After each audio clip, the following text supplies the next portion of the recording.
We need to demonstrate that in a prism with small refracting angle, the light deviates through an angle alpha, which is approximately n minus 1 theta, regardless of angle of incidence, provided that latter is also small. So angle of deviation.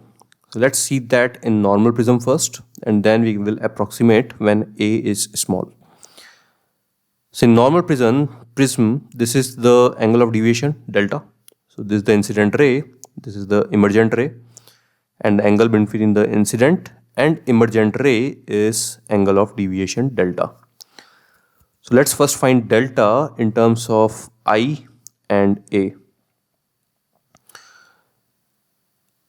So let's just write the angles first. So if this is I, this is R1.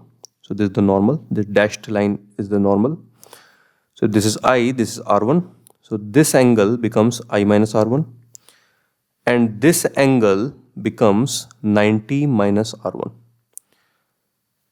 Similarly, on this side, so the incident angle on the surface is R2 and emergent angle is E. So if this is R2, then this angle is E minus R2. And this angle is 90 minus R2. So be very clear about all these angles, and then we'll quickly write the equations. So first let's write Snell's law on both the surfaces. So on this surface, sin I is equal to mu sin R1, and on this surface, sin E is equal to mu sin R2. That is our first equation. Second, if we consider this triangle, then the sum of the angles is 180. So A plus this angle 90 minus R1 plus this angle 90 minus R2 is equal to 180. So this gives R1 plus R2 is equal to A. Now delta is sum of these two angles. So it's the exterior angle of this triangle. So these two angles are I minus R1 and E minus R2.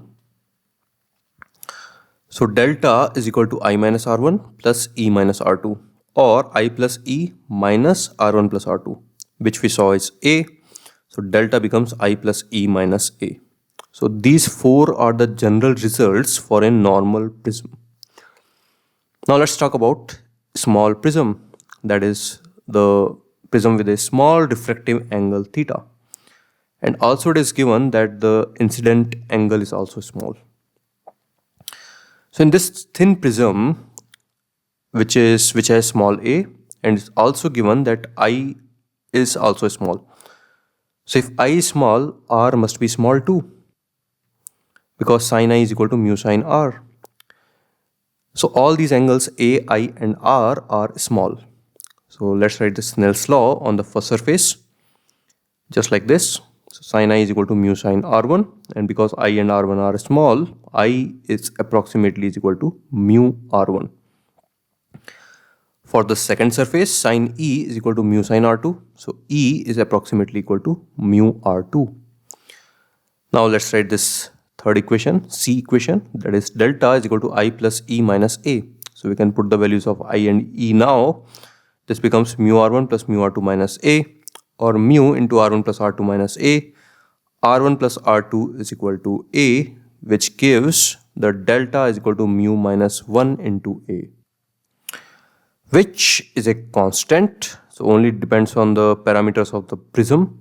It's independent of incident angle. Hence proved.